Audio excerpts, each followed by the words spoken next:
Thank you, Lori, for that warm introduction, and just deep gratitude to LSC for your ongoing partnership and for hosting this incredibly important event today. It truly is an honor to join all of you in this room, many who have dedicated your work and your careers to increasing access to justice for people across our country. The Office for Access to Justice at the Department of Justice works to make the promise of equal justice real for everyone.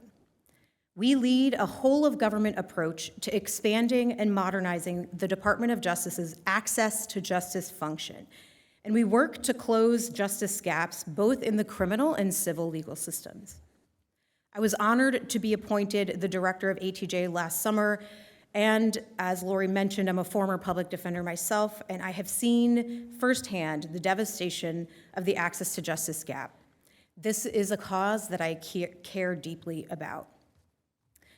Our mission at the Office for Access to Justice is to engage in the bold, transformative, and systemic work necessary to ensure that all communities have access to the promises and protections of our legal systems.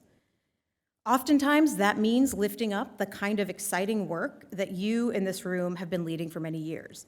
Many of the folks in this room today have championed efforts to mitigate barriers to access through legislation, through advocacy, through funding, and through broad efforts to expand the provision of legal services across the country. As we pursue our mission at the Office for Access to Justice, our work is guided by three main principles. First, increasing access.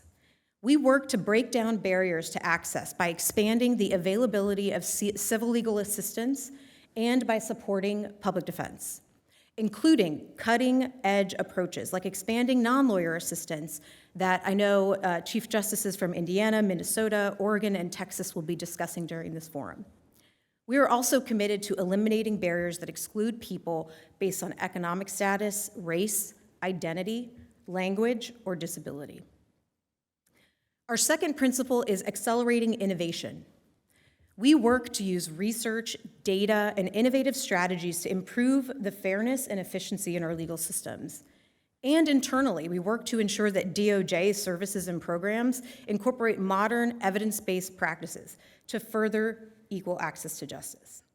I'm also excited to hear about the panel today of private sector partners about the role that corporations might play in this effort.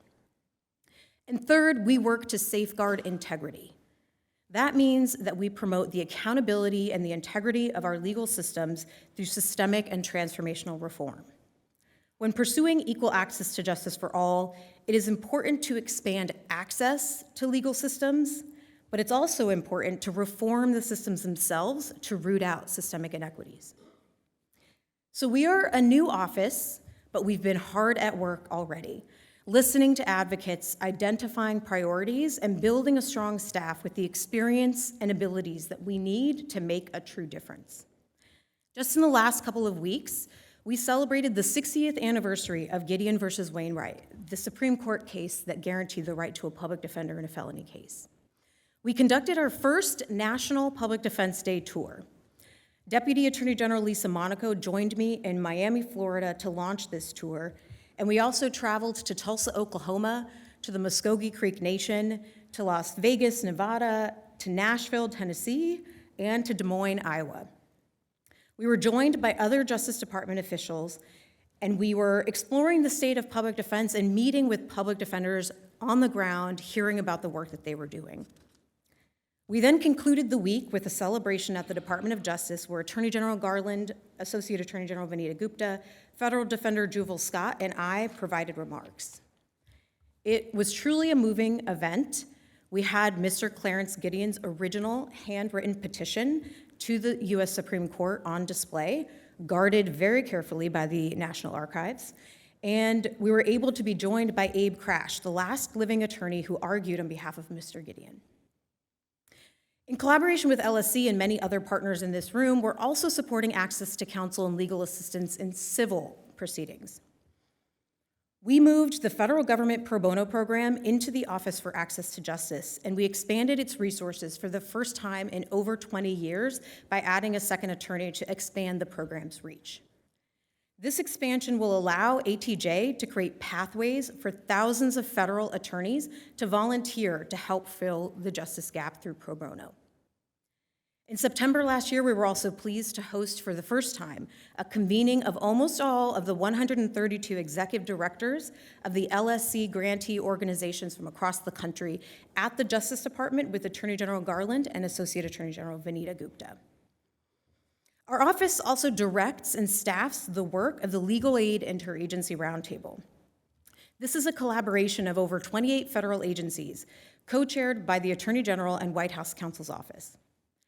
Access to Justice organized the Roundtable's first principals convening in 2021 and issued the 2021 report, Access to Justice in the Age of COVID-19.